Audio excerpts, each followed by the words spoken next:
رحم الله من قرأ الفاتحة.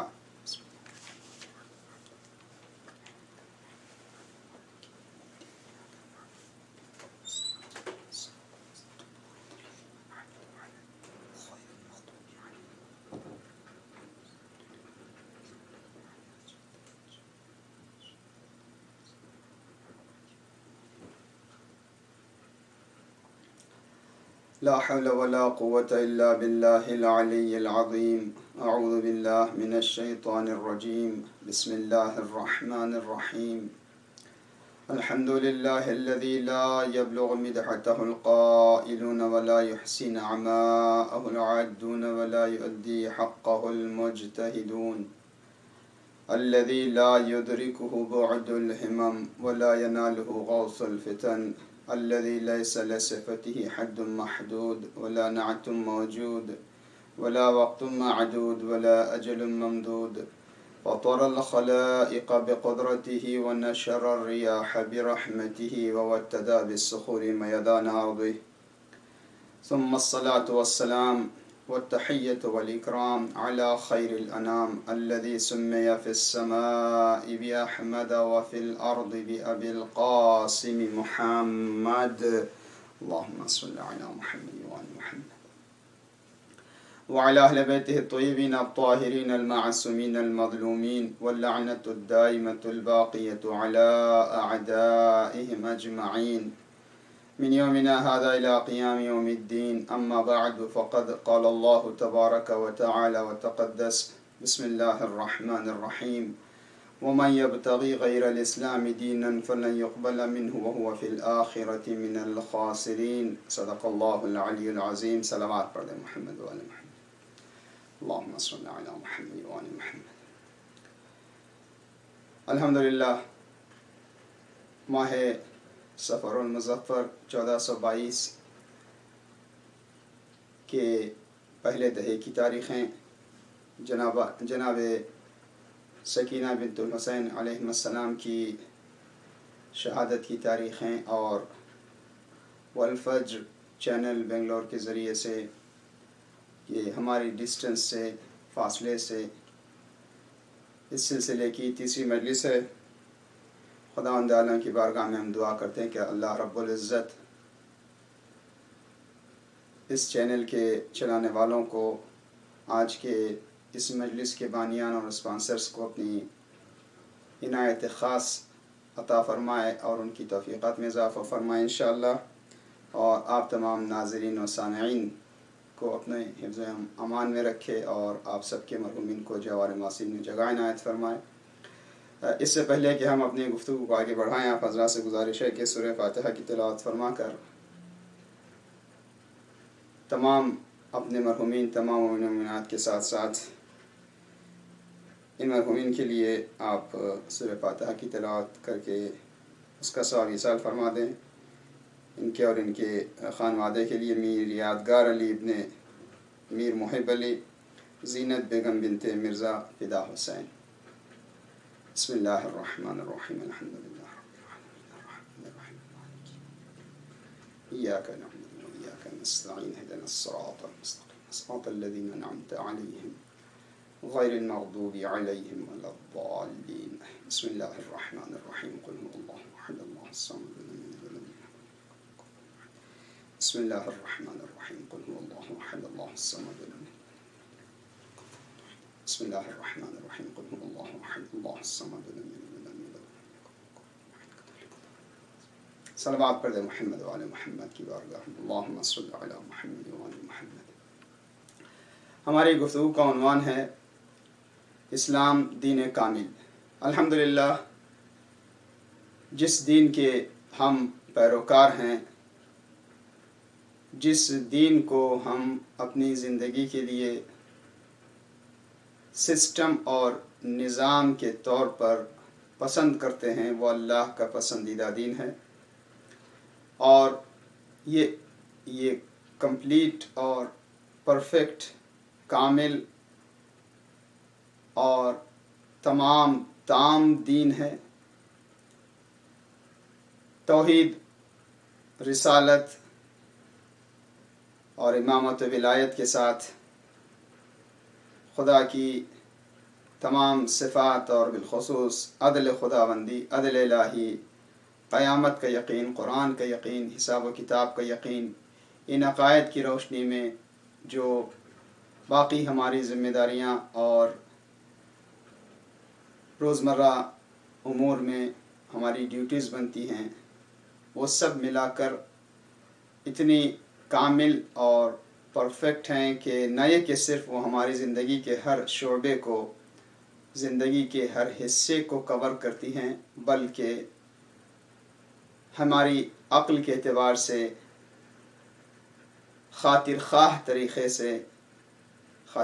طریقے سے عقلی اور ذہنی اعتبار سے بھی ہمیں اطمینان دلاتی ہیں۔ یعنی اسلام ایسا دین ہے کہ جو ہمارے تفکر اور تدبر کی قوت کو بھی سیراب کرتا ہے، ہماری فکری ضرورتوں کو بھی پورا کرتا ہے، کنوینسنگ ہے، سمجھ میں آنے والا ہے اور اٹریکٹیو ہے، جذاب ہے، جاذب ہے اور آسان ہے۔ اور جس رخ کی طرف آج کی اس مجلس میں ہم گفتگو کریں گے وہ یہ ہے کہ اسلام دین رحمت ہے۔ بحث بڑی سادہ مگر بڑی اہم اور بہت زیادہ امید ہے کہ ہمارے دل پر اثر کرنے والی ہے کہ ہم اللہ کی رحمت اور اسلام کے دین رحمت، رسول کے رسول رحمت اور امام کے امام رحمت اور قرآن کے کتاب رحمت ہونے پر توجہ کریں۔ میں نے جتنے الفاظ استعمال کیے یہ پورے ارادے، انٹینشن اور منصوبے کے ساتھ ہیں۔ جلدی میں نے بہت بڑی باتیں عرض کر دیں، اسی کو تھوڑا سا آج کی اس مجلس میں ہم پھیلانے کی کوشش کریں گے۔ دیکھیے، اسلام دین امید بھی کہلاتا ہے۔ ہماری زندگی میں اگر امید ہو تو زندگی بامانی بن جاتی ہے۔ امید ایک ایسا پاور ہے، ایسی طاقت ہے جو ہمیں موٹیویشن دیتی ہے، ہمیں تحریک دیتی ہے کہ ہم زندگی کو ایکٹیو رکھیں۔ انسان جاب پر اسی لیے جاتا ہے کہ اس کو اس سے فائدے کی امید ہے۔ ہر کوئی اپنی لائف میں جد و جہد اسی لیے کر رہا ہے کہ اس کو اس کے اچھے رزلٹ کی امید ہوتی ہے۔ جس زندگی میں امید نہیں وہ زندگی نہ یہ کہ صرف خشک ہے بلکہ مایوس کن ہے، نہ یہ کہ صرف وہ مایوس کن ہے بلکہ انسان کی زندگی کو بے مقصد بنا کر ایسے اضطراب اور بے چینی، بے سکونی کی طرف لے جاتی ہے کہ اس کے بعد زندہ رہنے کو لوگوں کا جی نہیں چاہتا۔ تو میں امید کے حوالے سے زیادہ تفصیل سے بحث نہیں کروں گا، تمہیداً یہ عرض کر رہا ہوں کہ اسلام امید دلانے والا دین ہے۔ امید کس بات کی؟ ہوپ اور امید کس بات کی؟ اللہ کی رحمت پر امید ہی سب سے بڑا خزانہ ہے۔ میں باتیں لسٹ کے طور پر جلدی عرض کرتا جاؤں گا۔ مجھے امید ہے انشاءاللہ ہمارے ناظرین و سامعین، محترم بھائی اور بہنیں، جوان بزرگ جو بھی اس مجلس کو اس وقت سماعت فرما رہے ہیں، وہ اس بات کی طرف توجہ دیں گے کہ ہماری زندگی کا سب سے بڑا کیپٹل، سرمایہ ہماری امید ہے۔ دعائے کمیل میں ہم پڑھتے ہیں نا، ارحم من رأس مالہ الرجا وسلاحہ البکا، مالک اس پر رحم کر جس کا رأس مال یعنی کیپٹل، جس کا پورا سرمایہ وہ تیری رحمت پر امید ہے، وہ رجا ہے، اور جس کا ہتھیار تیری بارگاہ میں رو دینا ہے۔ بڑی باتیں اس ایک جملے میں بھی پائی جاتی ہیں۔ جیسے کوئی چھوٹا لاڈلا بچہ اپنے ماں باپ سے لاڈ کرتے ہوئے ان کو ایک طرح سے، میں سادے الفاظ استعمال کر رہا ہوں، مس انڈرسٹینڈنگ نہ ہو، دھمکیانہ انداز میں دھمکی دیتے ہوئے، وارن کرتے ہوئے گفتگو کرتا ہے، میں ابھی رو پڑوں گا، مجھے یہ چیز دلا دیں، میرا یہ خیال کر لیں، میری اس خواہش کو پورا کریں ورنہ میں رونا شروع کر دوں گا۔ حالانکہ ماں باپ کی جتنی محبت بچے پر ہے اس سے کہیں زیادہ خالق کائنات کی محبت اپنی مخلوق انسانوں پر ہے، خاص طور سے انسانوں پر۔ اور انسان جب اللہ کی محبت کی لذت کو محسوس کرنے لگے تو خداوند عالم کی جانب سے ملنے والی رحمت و محبت کا احساس کہیں زیادہ کرے گا اس محبت سے کہ جو اپنے ماں باپ سے ملنے والی محبت ہے۔ خداوند عالم نے بے انتہا ہمیں دیا ہے، عطا کیا ہے۔ کیوں دیا ہے اس نے؟ اللہ نے ہمیں پیدا کیا، رزق دیا، رشتہ دار عطا کیے، زمین، ہوا، فضا، نعمتوں کو گنا نہیں جا سکتے، سب اللہ نے ہمیں کیوں دیا؟ کیا ہم یہ کہہ سکتے ہیں کہ اللہ نے ہمیں پیدا کیا، ہم پیدا ہونا ہمارا حق تھا، ہم ڈیزرو کرتے ہیں اور کرتے تھے کہ ہم دنیا میں پیدا بھی کیے جاتے، ہمیں نعمتیں بھی دی جاتی؟ نہیں۔ کون سا ایسا حق میرا آپ کا اللہ پر تھا کہ اللہ ہمیں اتنی نعمتیں دیتا؟ کیوں دیا اللہ نے یہ سب؟ ایک ہی جواب ہے، اپنے ید رحمت سے، دست رحمت سے، اپنی رحمت کے ہاتھوں سے اللہ نے دنیا کو اور ہم کو پیدا بھی کیا اپنی رحمت سے، اور اللہ نے ہم پر اپنی نعمتوں کی برسات کر دی، وہ بھی اپنی رحمت سے۔ اسی لیے کہا گیا کہ یہ فضل ہے، یہ امتنان ہے، یہ کمپنسیشن نہیں ہے، یہ آپ کی ایفرٹس کا معاوضہ نہیں ہے جو آپ کو مل رہا ہے، نہیں، وہ ون وے ٹرانزیکشن ہے، اللہ کی جانب سے بے پناہ بے شمار نعمتوں کا نزول ہے، اور اللہ نے یہ سب عطا کیا اپنی رحمت سے۔ اور اللہ کی رحمت پر امید رکھیں۔ ایک لفظ استعمال کیا جاتا ہے حسن ظن رکھنا۔ حسن ظن مینس گڈ اوپینین، اچھا خیال رکھنا۔ کہا گیا کہ مومنین بھی ایک دوسرے پر حسن ظن رکھیں، ایک دوسرے کے بارے میں اچھا خیال رکھیں۔ یہاں پہ بڑی اخلاقی بحث ہے، اس کی تفصیل میں ہم نہیں جا رہے ہیں۔ خداوند عالم پر حسن ظن رکھنا، اللہ کی رحمت پر امید رکھنا، اللہ کی رحمت اور اس کی عطا پر حسن ظن رکھنا۔ کیا مطلب ہے؟ بعض اوقات لوگ کہتے ہیں کہ بھئی ہم دعا مانگ تو رہے ہیں مگر ایسا ہوگا تھوڑی، جتنی پرابلمز ہیں وہ بس ہم ہی لوگوں کے ساتھ ہیں، برق گرتی ہے تو بیچارے مسلمانوں پر۔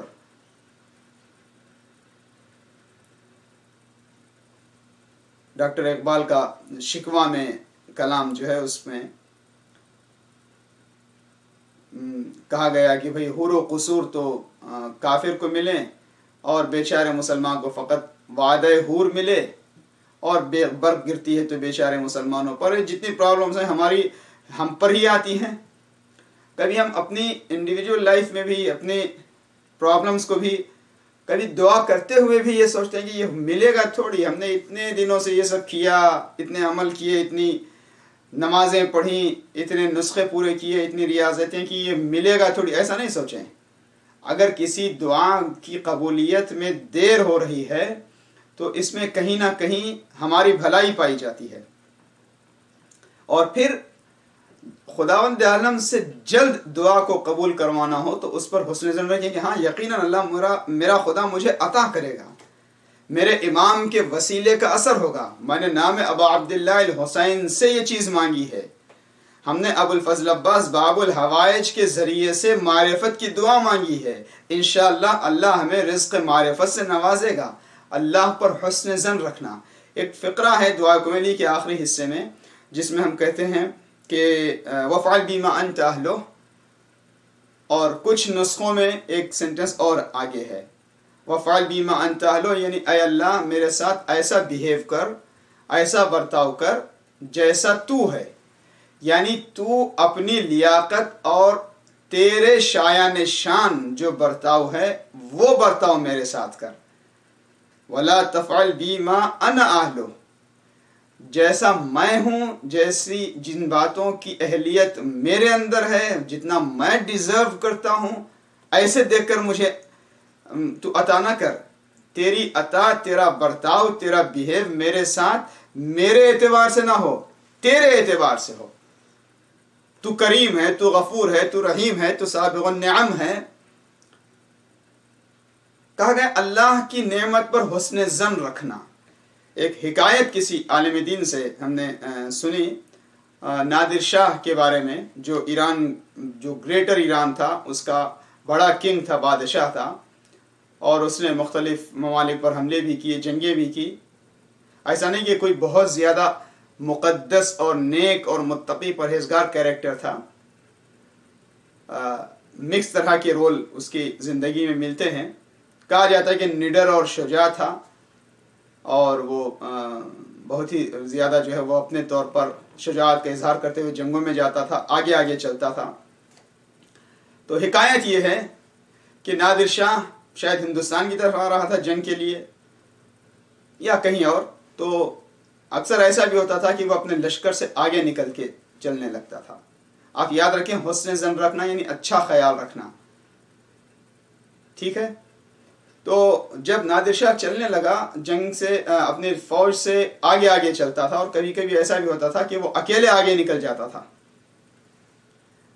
جب وہ چلنے لگا اکیلے تو کسی ولیج، کسی دیہات کے پاس سے اس کا گزر ہوا، اور کسی گلی کے کسی کنارے پہ اس نے ایک چھوٹے سے بچے کو دیکھا. درمیانی عمر کا بچہ رہا ہوگا، اپنے ہاتھوں میں قرآن مجید تھمائے ہوئے تیزی سے جا رہا ہے.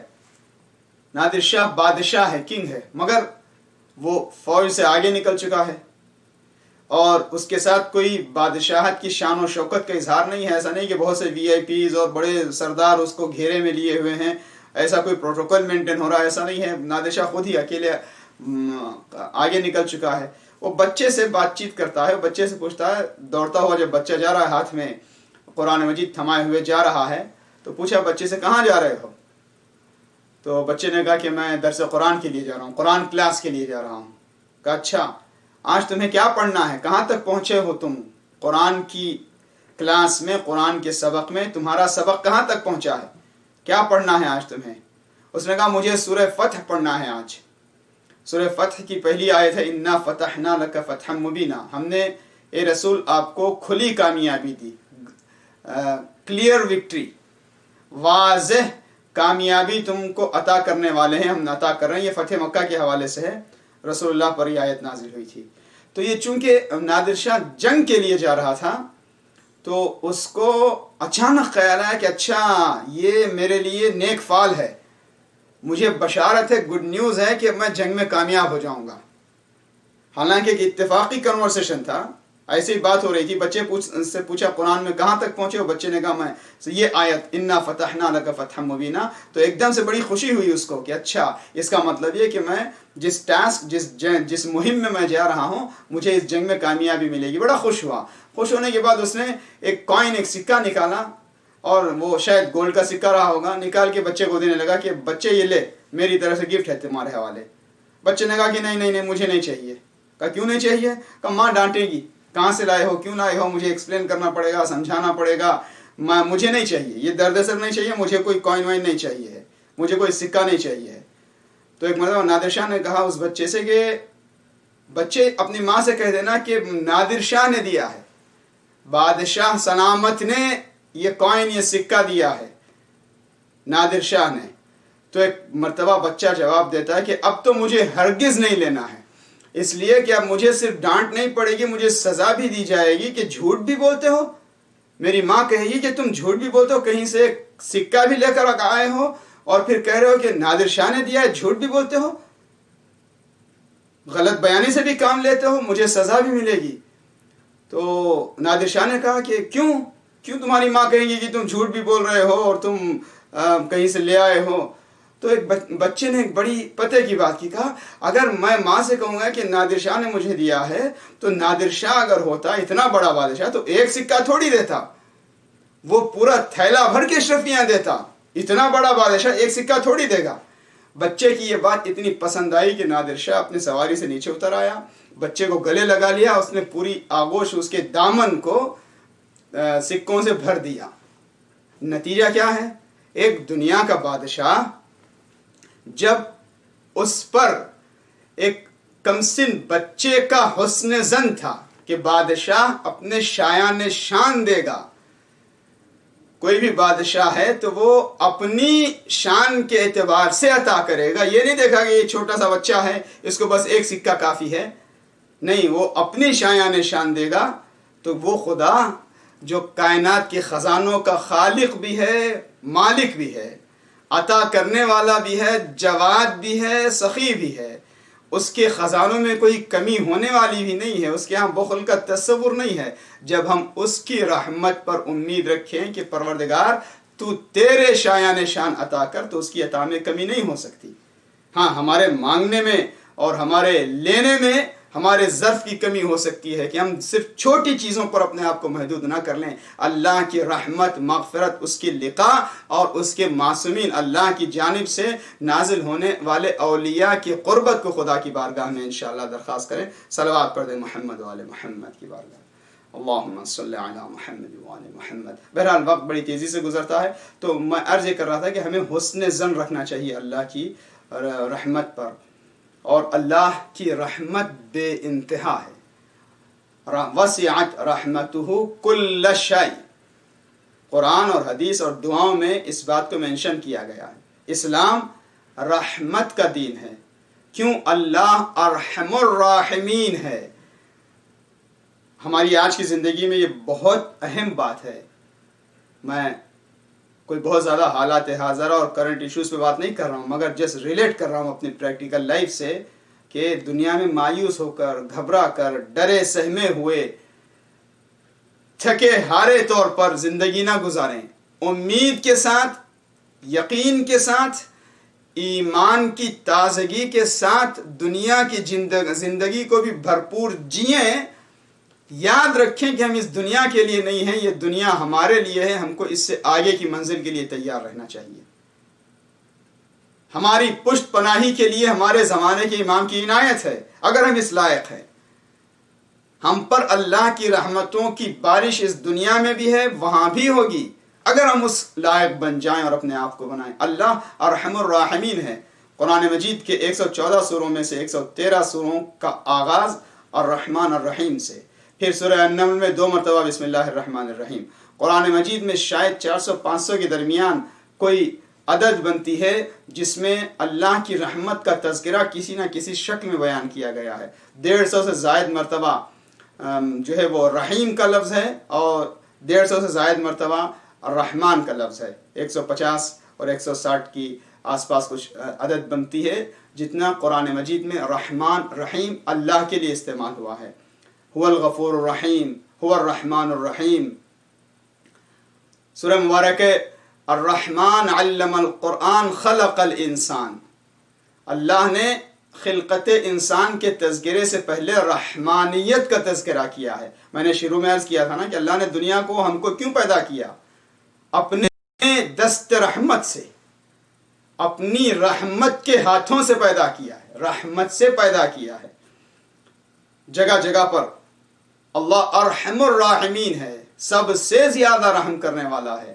اور اس میں کوئی کمپیریزن نہیں ہے کہ اللہ تھوڑا زیادہ رحمت برساتا ہے، باقی رحم کرنے والے، رحمت دینے والے کم. نہیں، اس کی رحمت کے مقابل میں کوئی ٹھہر ہی نہیں سکتا. بات بہت بیان ہو سکتی ہے، مگر مجھے نتیجہ لینا ہے، اور میں امید کرتا ہوں کہ آپ کی توجہ ہے. جو لوگ پوری توجہ سے اس پوری تقریر کو، مجلس کو سنیں، ایک ضرور نتیجہ لیں گے اور محظوظ ہوں گے.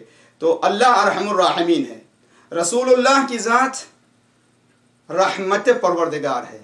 قرآن مجید میں لفظ رحیم رسول اللہ کے لیے بھی استعمال ہوا ہے. رحیم، رحمت والے. اور پھر ویسے بھی کہا گیا کہ ہم نے آپ کو بھیجا ہی نہیں مگر یہ کہ عالمین کے لیے رحمت بنا کر بھیجا. دیکھیں قرآن مجید میں رسول اللہ کے فضائل ہیں. تھوڑا سا اس بات پر بھی غور کریں. اگر ہم رسول اور آل رسول کے فضائل پڑھنا یا سننا یا بیان کرنا چاہیں تو قرآن پڑھیں، اور ان فضیلتوں کو، فضائل کو بیان کر کے، سن کے، سمجھ کر فضیلتوں کی جھلک اپنے اندر پیدا کریں. اہل بیت مولا علی ہمارے بیان فضائل کے محتاج نہیں ہیں، ہم بیان فضائل کے محتاج ہیں، تاکہ قیامت تک انسان فضیلتوں کے سائے میں آئیں، ان کی فضیلتوں کو، ان کے کمالات کو سن کر. رسول اللہ کی ذات، قرآن مجید میں رسول کا جگہ جگہ پر مختلف انداز میں تذکرہ ہے.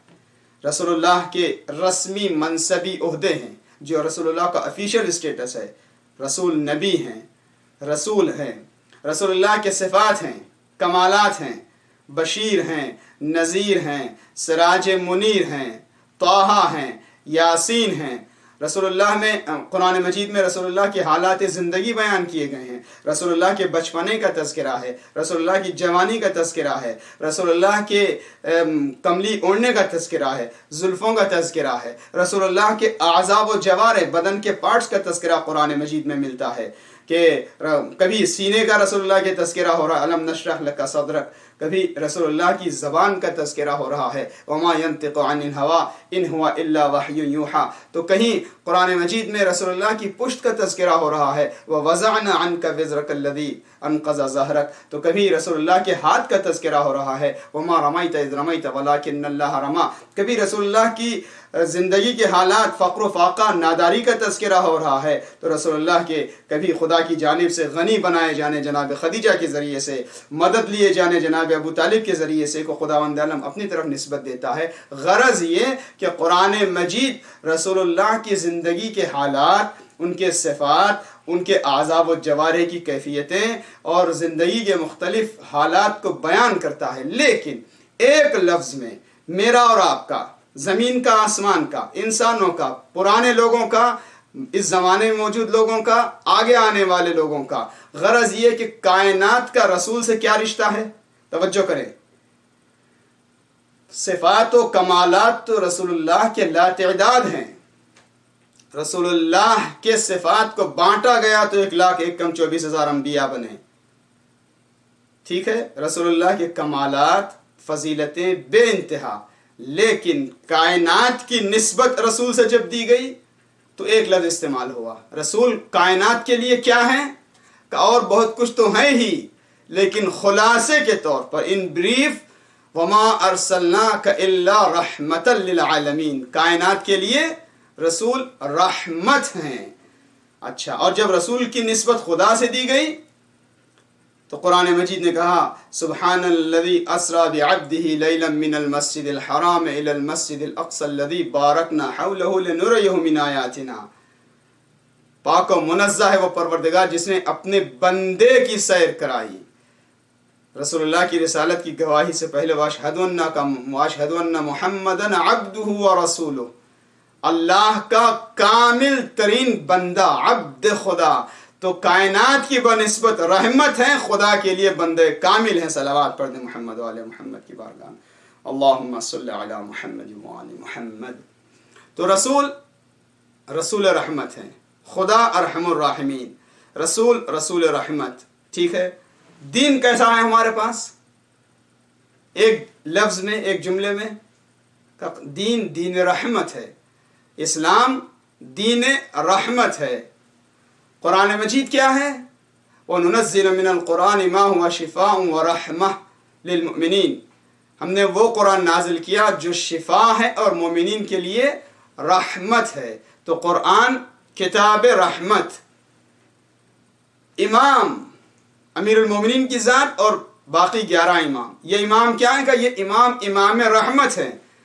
میں اپنی گفتگو کو گم نہیں کر رہا ہوں، آپ کی بھی توجہ رہے۔ اسلام دین کامل ہے، دین کامل اور پرفیکٹ دین ہونے کی ایک اہم خصوصیت یہ ہے کہ اسلام دین رحمت ہے۔ توجہ کریں، خدا ارحم الراحمین، رسول رحمت، قرآن کتاب رحمت، دین رحمت، ہمارا امام رحمت ہے۔ اور کیوں نہ ہو، امیر المومنین کے لیے کہا گیا کہ یہ مظہر صفات الہی ہیں، اللہ کے صفات کا اظہار ان کی زندگی کے ذریعے سے ہوتا ہے، ان کے کردار سے ہوتا ہے۔ کیا مطلب ہے؟ مثلا کہا گیا امیر المومنین وجہ اللہ ہیں، وجہ اللہ مطلب چہرہ۔ کیا معاذ اللہ کسی کا یہ تصور ہے کہ امیر المومنین کے چہرے پر خدا حلول کر گیا ہے؟ خدا کا وجود امیر المومنین کے چہرے پر اور وجود پر حلول کر کے آ گیا ہے؟ کہا نہیں، وجہ اللہ کا مطلب دیکھو چہرے کا کام کیا ہوتا ہے؟ چہرہ آئیڈینٹیفیکیشن اور پہچان کا ذریعہ ہے۔ کہ علی کو دیکھو تو خدا کی معرفت ہو جائے، ان کے صفات کو دیکھو تو خدا کے صفات سمجھ میں آنے لگیں۔ مثلا خداوند عالم عادل ہے، کہ علی کی عدالت کو دیکھو تاکہ خدا کی عدل سمجھ میں آئے۔ علی کی رحمت کو دیکھو تاکہ خدا کی رحمت سمجھ میں آئے. بھئی امیر المومنین علی کی رحمت دیکھنا ہو تو یہ دیکھو کہ یہ کتنے امام رحیم اور رعوف ہیں، مہربان امام ہیں کہ اپنے قاتل کے چہرے کی مرجھاہٹ بھی ان سے دیکھی نہیں جاتی. اللہ اکبر، یہ کتنا رحم دل امام ہے کہ جو دشمنوں پر بھی اپنی نوازشوں کی انتہا نہیں کرتا. یہ جنگوں میں بہادری کے جوہر دکھانا، راہ خدا میں جہاد اور اسلامی احکام کو امپلیمنٹ کرنے میں سختی سے کام لینا، یہ امیر المومنین کی ذاتی سختی نہیں ہے، یہ دین خدا کا اجرا ہے. ورنہ امیر المومنین کی ذات رحیم ہے، امام رعوف ہیں، امام رحمت ہیں. اب پوری تاریخ دیکھیں امیر المومنین سے لے کر تمام ائمہ معصومین کی، پوری ائمہ معصومین کی تاریخ میں آپ کو کوئی ایک ایسی مثال نہیں ملتی جہاں پر پرسنل معاملات میں، ذاتی معاملات میں کہیں سختی کا اظہار کیا گیا، کہیں کبھی کسی طریقے سے رحمت سے ہٹ کر کوئی زاویہ دنیا پیش کر سکے. دشمن بھی، جھوٹی روایتیں گڑھنے والے بھی ایسے نمونے لا ہی نہیں سکتے. یوں تو حدیثیں گڑھی گئیں، ممبروں سے برا بھلا کہا گیا، تقریباً 60-70 سال کا عرصہ بنتا ہے جو بنی امیہ اور بنی عباسیہ کی حکومتوں میں امیر المومنین پر سب و تان کرنے کا سلسلہ چلا، مگر کیا کہیں سے کوئی ایک زاویہ بھی دنیا دکھا سکی جس میں امیر المومنین کے کردار پر کوئی داغ، کوئی دھبا، کوئی خلاف رحمت، خلاف عظمت، خلاف فضیلت کام دکھلا سکے؟ صلوات پڑھ دے محمد و آل محمد کی بارگاہ. اللہم صلی علی محمد و آل محمد. اور یہی کیفیت ہے. یہاں پر میں اسی بات کو تھوڑا سا آگے بڑھتے ہوئے عرض کروں، یہ جو کہا جاتا ہے کہ حضرت جب تشریف لائیں گے، نبیوں کا وارث، رسول کا وارث، علی کا بیٹا، امام حسن و حسین کا وارث، 11 اماموں کا فرزند، آخری زمانے کا امام، مولا جب تشریف لائیں گے تو کبھی ذوالفقار کا تذکرہ سنتے ہوئے، کبھی کچھ اور حالات کا تذکرہ سنتے ہوئے، بیان کرتے ہوئے، یہ غلط فہمی، یہ مس انڈرسٹینڈنگ نہیں ہونی چاہیے کہ معاذ اللہ امام جو ہے وہ کوئی بہت زیادہ سختی کا اظہار کریں گے. نہیں، امام زمانہ بھی امام رعوف ہیں. رعوف یعنی رأفت والے، رحمت والے. امام کی رحمت اور آپ کے کردار رحمت سے دنیا اٹریکٹ ہوگی، لوگ آئیں گے امام کے پاس. ہاں، وہ ظالم، وہ سرسخت لوگ جو اپنے مفادات کے لیے شیطانی افکار کے ساتھ امام کی مشن کے مقابل کھڑے ہوں گے، ان کے ساتھ سختی ضرور ہوگی. لیکن دنیا کو جو اسلام پیش کیا جائے گا، جو اہل بیت کا کردار پیش کیا جائے گا، وہ کربلا کے آئینے میں ہوگا، وہ قرآن کی رحمتوں کے تذکروں کے ساتھ ہوگا، وہ اللہ کی رحمانیت کے اظہار کے ساتھ ہوگا، وہ امام کی امام رحمت کے اظہار کے ساتھ ہوگا. دنیا امام رحمت کو دیکھے گی. اور یہی کیفیت، یہی کردار مولا ابو عبداللہ الحسین کا ہے. میں جلدی سے رب دوں گا بھی، چلیں آگے بڑھتے ہیں. اللہ ارحم الراحمین ہے، اسلام دین کامل ہے، اسی لیے یہ دین رحمت ہے. پرفیکٹ ہونے کا ایک گوشہ اور ایک بنیاد اسلام یہ کامل ہونے کی یہ ہے کہ یہ دین رحمت ہے، بنیاد رحمت پر ہے. اس لیے اس کی طرف جذابیت اور اٹریکشن ہوتا ہے. یہ ہمارے نیچر سے، ہماری فطرت سے، ہمارے کریشن سے بہت زیادہ قریب ہے. اللہ ارحم الراحمین، رسول رحمت، اسلام دین رحمت، قرآن کتاب رحمت، امام رحمت. اب آئے مومنین کیسے ہوتے ہیں؟ محمد الرسول اللہ والذین معہ اشداء علی الکفار رحماء بینہم. کا مومنین رسول کے ساتھی، اماموں کے زمانے میں اماموں کے ساتھی وہ ہیں جو آپس میں ایک دوسرے پر مہربان ہیں، ایک دوسرے پر رحیم ہیں. تو سوسائٹی اور قوموں کے تعلقات کی بنیاد رحمت پر ہونا چاہیے. یہ کوئی ٹریڈ سلسلہ تجارت والا معاملہ نہیں ہے. تم سلام کرو تو ہم سلام کریں، تم قرض دو تو ہم قرض دیں، تم ہمارا خیال کرو تو ہم تمہارا خیال کریں، تو مرا حاجی بگو اور من ترا حاجی بگویم. تم مجھے حاجی کہو میں تمہیں حاجی کہا کروں، نہیں.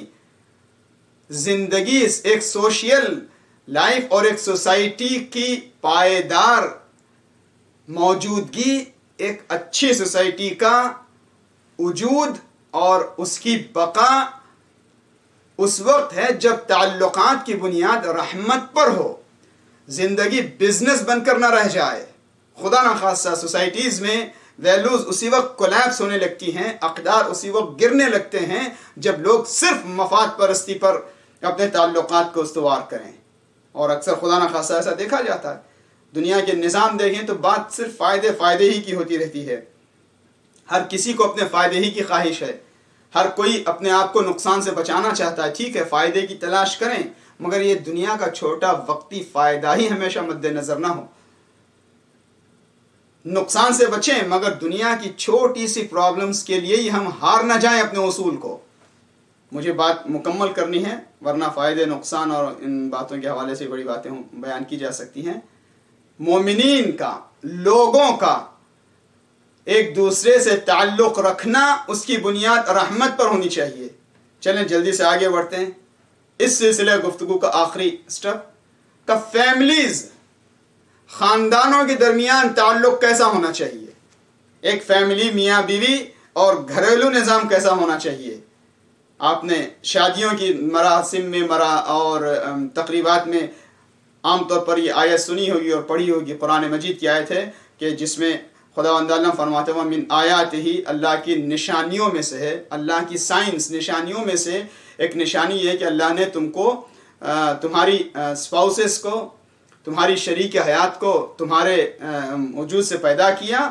وَجَعَلَ بَيْنَكُمْ مَوَدَّةً وَرَحْمَةً، اللہ نے تمہارے درمیان مودت اور رحمت کو قرار دیا. یعنی خاندانی تعلقات کی بنیاد رحمت اور مودت پر ہے. مودت یعنی محبت کرنا، to love and to care, چاہنا اور لحاظ کرنا، خیال کرنا. رحمت یعنی ایک مرحلہ آگے بڑھ کر مہربان ہونا. یہاں پھر میں عرض کروں گا، اگر ایک میاں بیوی کی زندگی کے درمیان تعلقات صرف اس بنیاد پر ہوں کہ یہ میرا رائٹ ہے، یہ میری ریسپانسبلٹی ہے، تم اتنا رائٹ دو میں اتنا ڈیوٹی کروں گا، تم اتنی ڈیوٹیز کرو تمہارے اتنے رائٹس ہیں. اگر صرف رائٹ ریگولیشنز ہو، میں یہ نہیں کہہ رہا ہوں کہ کوئی زیادتی کر دے، کسی کی ایکسپیکٹیشنز جو ہے دوسروں سے زیادہ ہو، نہیں، ایکسپیکٹیشنز کم ہوں، اپنی طرف سے سیکریفائس کا جذبہ، قربانی کا جذبہ زیادہ ہو، رحمت ہو، تب ایک گھرانہ جنت بن سکتا. دیکھیں ہماری فطرت ہے. یہ جتنی باتیں میں عرض کر رہا ہوں، یوں تو ہم نے قرآن اور حدیث کو ریفر کیا. آپ دیکھیں یہ بالکل ہمارے نیچر اور فطرت اور ہمارے دل سے قریب کیفیتیں ہیں. خاندانی تعلقات کی بنیاد آج دنیا کے اندر ڈیورس ریٹ بڑھتا جا رہا ہے، اور انفارچونیٹلی افسوس کے ساتھ کہنا پڑتا ہے کہ یہ تعداد مومنین میں بھی بڑھتی جا رہی ہے، مسلمانوں میں تو بڑھ رہی ہے، اور دنیا کی اکثر سوسائٹیز اس بڑے چیلنج کو فیس کر رہی ہیں. اور ایک طرح سے جو فیملی اسٹرکچر ہے وہ کافی شیکی ہو چکا ہے. بھروسے اور ٹرسٹ کی کمی ہے. خدا نخواستہ اس کی ایک وجہ کیا ہے؟ بڑی وجہ یہی مودت اور رحمت کے زاویے سے ہٹنا. لوگ کہتے ہیں ہم میچ نہیں کرتی، ہماری فکریں نہیں ملتی. میرا عنوان گفتگو اس وقت ازدواج اور شادی نہیں ہے، لیکن بات یہاں تک پہنچی ہے. یقین رکھیں دنیا کے اندر ہم میں سے بہت سے مومنین اور ناظرین اور ناظرات، مومنین اور مومنات یہاں دیکھ رہے ہوں گے جنہوں نے 60 سال 70 سال ایک دوسرے کے ساتھ ازدواجی زندگی گزری، اور اگر وہ بیٹھ کے لکھنا چاہیں تو ان کے درمیان جو ڈفرینسز تھے، شاید ان کے ڈفرینسز مور دین کامن گراؤنڈز تھے.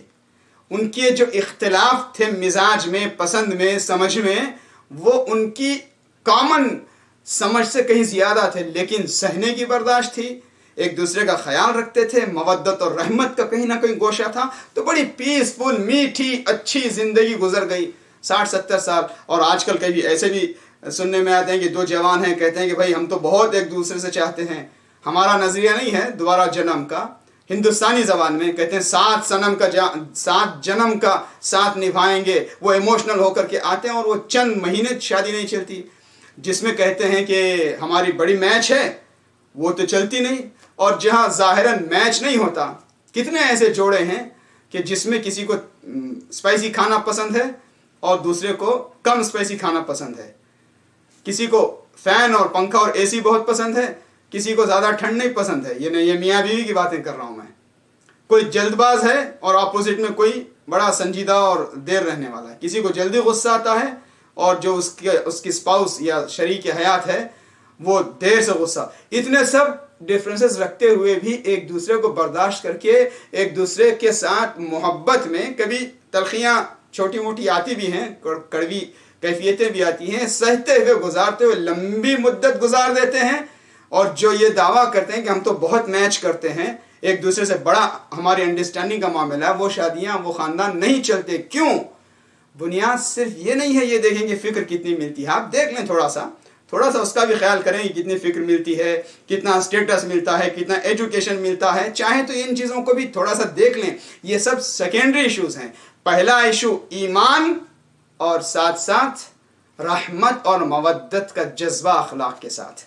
شکل و صورت کو اتنا دیکھنے کی ضرورت نہیں ہے، تھوڑا بہت دیکھ لیں کوئی بات نہیں، لیکن صرف حسن اور شکل و صورت کی بنیاد پر رشتے، مال و دولت کی بنیاد پر رشتے، اسٹیٹس کی بنیاد پر رشتے، ایک طرح سے ٹریڈ بنا کر کے بزنس کے طور پر پیسے کے لیے صرف رشتے، وہاں زندگیوں میں پھر سہنے کی صلاحیت کم ہو جاتی ہے. بات یہاں تک پہنچی تو میں نے چند جملے اس حوالے سے بھی عرض کر دیا.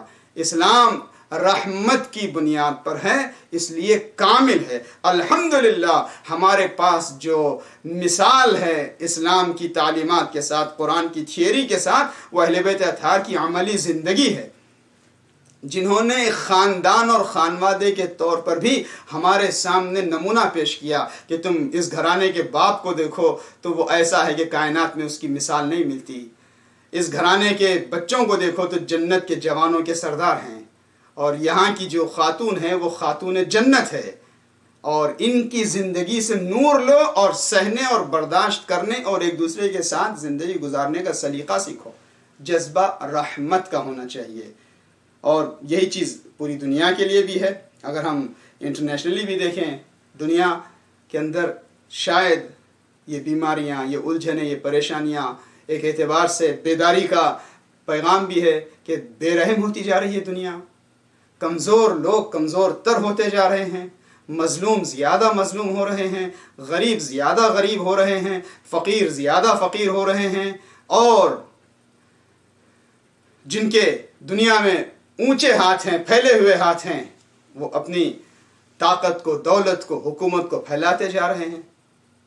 ابھی اسی پینڈیمک کے دوران رپورٹس جو آتی رہتی ہیں نیوز میں، جہاں دنیا کی بڑی آبادی، بڑی پاپولیشن پاورٹی کا شکار ہو رہی ہے، لوگوں کی جابیں جا رہی ہیں، وہیں پر جو بڑے بڑے ہاتھ ہیں ان کے ملٹیپل نمبرز میں ان کی دولت بڑھتی جا رہی ہے. کوئی ملینر ہے، بلینر ہے، 15ویں نمبر سے 10ویں پہ آ رہا ہے، 10ویں سے 6ویں پہ، 9 پہ. میں کسی ایک خاص فرد کی طرف اشارہ نہیں کر رہا ہوں. یہ جو دنیا کا نظام ہے، اگر یہ نظام رحمت بن جائے تو دنیا جنت بن جائے گی. اور انشاءاللہ جو علی کا وارث ہے، امیر المومنین کا وارث، زمانے کا امام آئے گا تو وہ دنیا کو جو نظام، جو اسٹیبلشمنٹ پیش کرے گا، وہ امیر المومنین علی کی 5 سال سے کم مدت کی جو حکومت تھی اس کا یونیورسل ماڈل پیش کرے گا. اس کا نظام رحمت ہوگا. لہٰذا اسلام بھی حقیقی طور پر کامل جو غدیر میں ہوا تھا اس کا اظہار امام زمانہ کے ذریعے سے ہوگا، کیونکہ جو تمام انبیاء اور تمام ائمہ کی خواہش اور آرزو رہی، سب کا جو ویژن تھا، سب کا جو خواب تھا، وہ زمانے کے امام کے ذریعے سے شرمندہ تعبیر ہوگا. اور وہ امام رحمت کے اظہار کے ذریعے سے. تو ہم بھی اسلام سے درس رحمت لیں، دنیا میں مہربان بن کر جئیں. امام حسین کی بہت سی خصوصیات میں سے ایک خصوصیت کہ امام حسین کو گیا کہ امام حسین کریم ہیں، رحیم ہیں. نہ جانے کبھی آپ نے غور کیا، اگر اس جملے کو سنا ہو، امام حسین نے ایک شب کی مہلت کیوں مانگی؟ تاکہ امام کی یہ رحمت تھی. یہ مہلت مانگنا نہیں تھا، حر کو جہنم کی آخری سطح سے اٹھا کر جنت کی بلندی تک بھی پہنچانا تھا، اور قیامت تک کے انسانوں کو امام اپنی مہربان نگاہوں سے اپنی رحمت سے زیادہ رحمت کے فیض بانٹنا چاہتے تھے. بہت سے واقعات ہیں، اس وقت ضرورت نہیں ہے. مثلا مصائب کے بیچوں بیچ ایک جملہ ملتا ہے کہ جب فرزند زہرا کربلا کی تپتی ریت پر تنہا پڑا ہوا تھا، گھوڑے سے زمین پر آ چکے ہیں، کوئی یاور و مددگار نہیں ہے، ظاہری اعتبار سے بے کسی کی انتہا، اتنا اکیلا زہرا کا لال. اب کسی ظالم میں اتنی جرت نہیں ہو رہی تھی کہ وہ جائے اور سر تن سے جدا کرے، آخری حربہ استعمال کرے. تو بعض روایتوں میں ہے کہ ایک ظالم آگے بڑھا، وہ چاہتا تھا کہ امام کے سر کو تن سے جدا کر دے. دیکھیں یہ فضائل کی انتہا بھی ہے، مصائب کی بھی انتہا ہے. امام حسین علیہ الصلوۃ والسلام، کائنات کی جانیں ان کی عظمت پر قربان. امام حسین فرماتے ہیں، امام کی نگاہ رحمت کی طرف دیکھیں آپ. امام فرماتے ہیں کہ آنے والے، میں جانتا ہوں کہ تو میرا قاتل نہیں ہے. امام جانتے تھے تو میرا قاتل نہیں، لہٰذا تو کوشش نہ کر خواہ مخواہ اپنے عذاب میں مزید اضافہ نہ کر لے. ظاہر ہے کہ جو امام کے قاتلوں کے لشکر میں آیا ہے اس کو عذاب تو ہوگا، لیکن جو ان میں بھی جو زیادہ ظلم کرے گا اس کا عذاب اتنا ہی زیادہ ہوگا.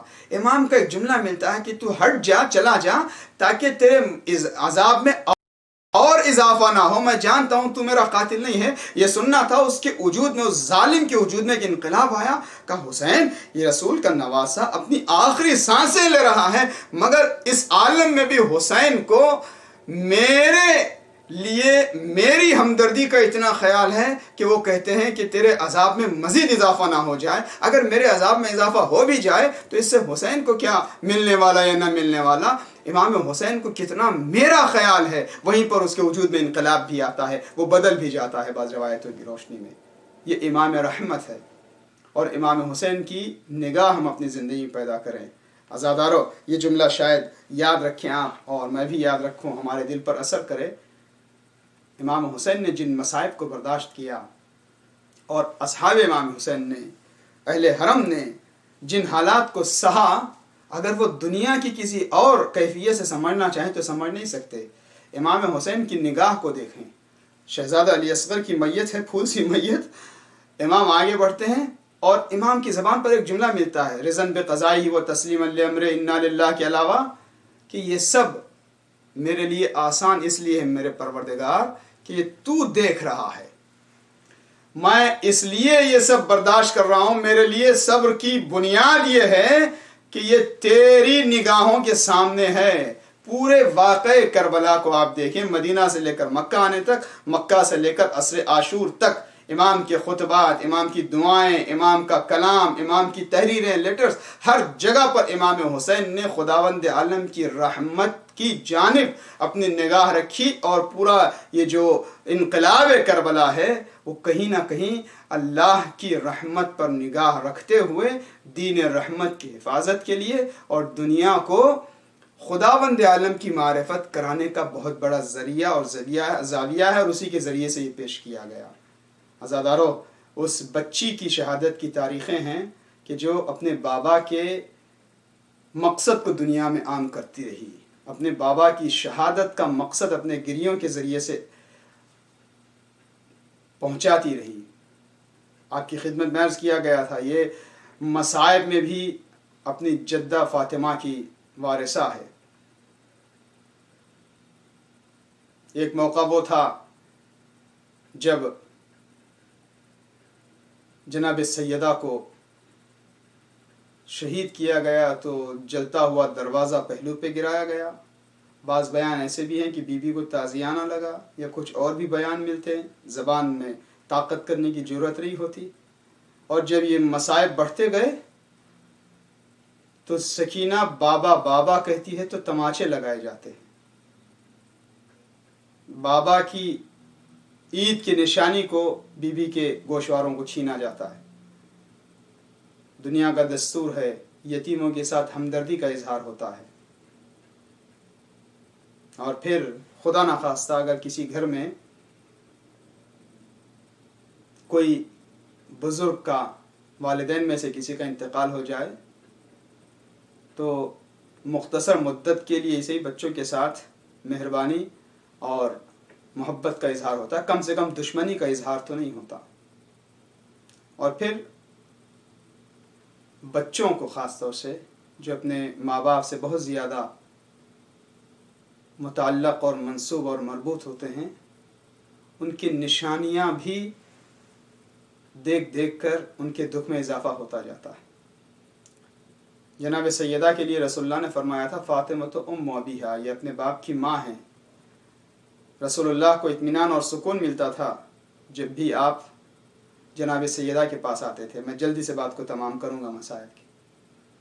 تاریخ میں ملتا ہے کہ ایک مقام ایسا بھی آیا جہاں بی بی نے بہت گریہ کیا تھا اپنے بابا کو یاد کر کے۔ بی بی کو پتہ چلا کہ بلال شام سے آ رہے ہیں۔